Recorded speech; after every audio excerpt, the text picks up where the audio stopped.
বাংলাদেশের সার্বভৌমত্বের সাথে কোনো ধরনের বিন্দু মাত্র আপোষ করার আমাদের সুযোগ নাই। আমরা দেখেছি বাংলাদেশের বিভিন্ন জেলা দিয়ে ভারত পুশিং করার চেষ্টা করেছে।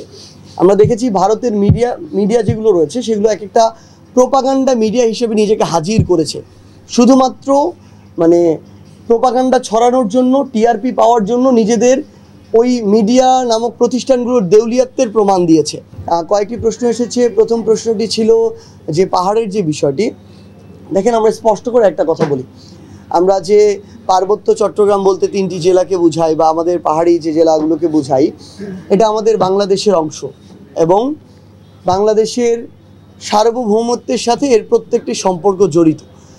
আমরা বাংলাদেশের সার্বভৌমত্বের সাথে কোনো ধরনের বিন্দু মাত্র আপোষ করার আমাদের সুযোগ নাই।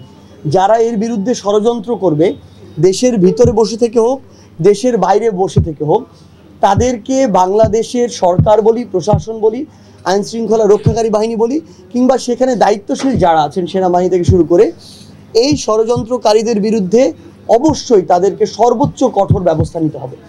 এই ক্ষেত্রে সবসময় জনগণের যে সহযোগিতা, জনগণের যে সাথে থাকা, এটা সরকার এবং প্রশাসন তাদের জায়গা থেকে পাবে।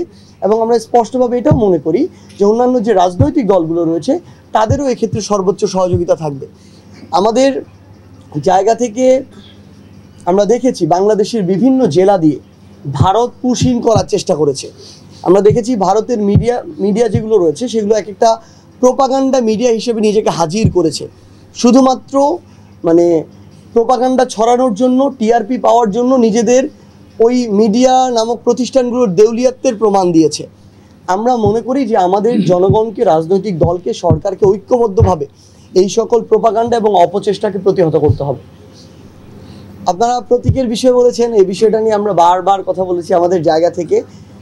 একদম স্পষ্ট লাইন, যেহেতু আমাদের শাপলা প্রতীক পেতে আইনগত কোনো বাধা নেই, তাই এনসিপি আগামী নির্বাচনে শাপলা প্রতীকেই অংশগ্রহণ করবে।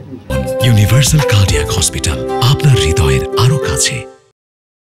অন্য কোনো অপশন নাই।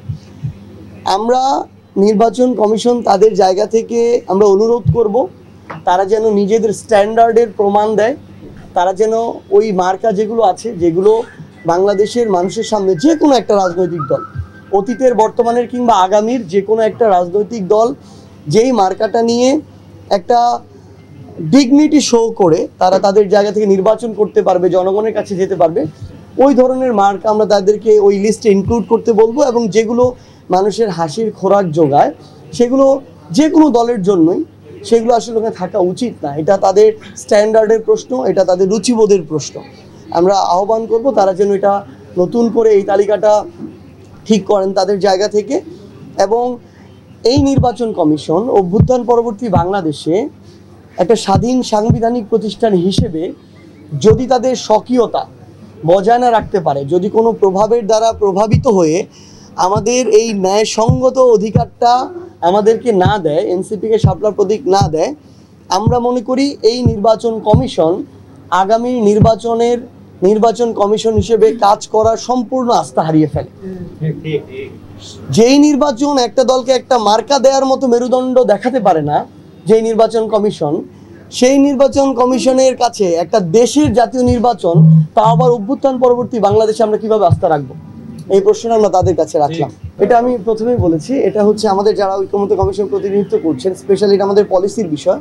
আমাদের এই পলিসিগত বিষয়গুলো আহ্বায়ক সরাসরি কথা বলেন এবং সদস্য সচিব সেখানে প্রতিনিধিত্ব করছেন, সেই বিষয়ে তারা তাদের অপিনিয়ন দেবেন। হ্যাঁ, আমার দুইটা প্রশ্ন ছিল। সম্প্রতি আপনাদের দলের আহ্বায়ক নাহিদ ইসলাম বিএনপি ও জামাতের সাথে পৃথক বৈঠক করেছে। তো এরকম একটা গুঞ্জন শোনা যাচ্ছে যে আপনারা ওনাদের সাথে জোটে যাবেন না। এক, দুই হচ্ছে গণ অধিকার পরিষদের সাথেও একটা এরকম গুঞ্জন ছিল যে আপনারা জোটবদ্ধ হতে যাচ্ছেন। এই বিষয়ে আপনার বক্তব্য জানতে চাচ্ছি।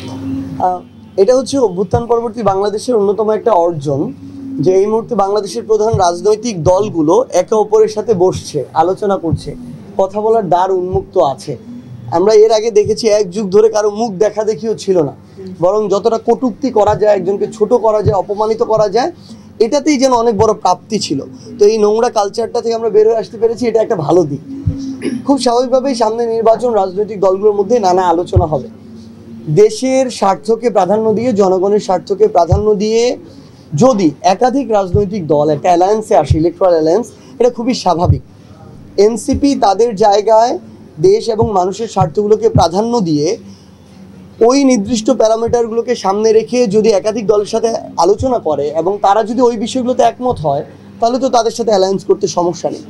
সো এখানে দিন শেষে সবচেয়ে গুরুত্বপূর্ণ বিষয়টি হচ্ছে যে আপনি জামায়াত বলেন, বিএনপি বলেন, অন্য কোনো রাজনৈতিক দল বলেন, আমরা আমাদের যে চিন্তা ভাবনা, আমরা বাংলাদেশ এবং বাংলাদেশের মানুষকে সামনে রেখে, জুলাইয়ের মানুষের যে একটা তীব্র আকাঙ্ক্ষা ছিল সেটাকে সামনে রেখে আমাদের লক্ষ্য উদ্দেশ্যগুলো আমরা ঠিক করেছি। এগুলোর সাথে যাদের মিলে যাবে তাদের সাথে আমাদের একসাথে ইলেকট্রাল অ্যালায়েন্স খুব একটা বাধাগ্রস্ত হবে বলে আমরা মনে করি না। আর গণ অধিকার পরিষদের ক্ষেত্রে যদি বলি, তাদের সাথে এখনও একটা একীভূত হওয়ার পজিটিভ আলোচনা চলছে, কিন্তু আলোচনা এখন পর্যন্ত শেষ হয়নি বা সমাধানে পৌঁছায়নি।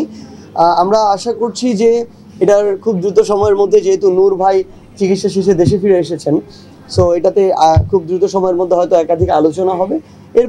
এরপরে আপনারা সিদ্ধান্ত জানতে পারবেন যেখানে কোনো অ্যালায়েন্স হচ্ছে নাকি একীভূত হচ্ছে নাকি কোনোটাই না হয়ে স্বতন্ত্রভাবে ইলেকশন করছে।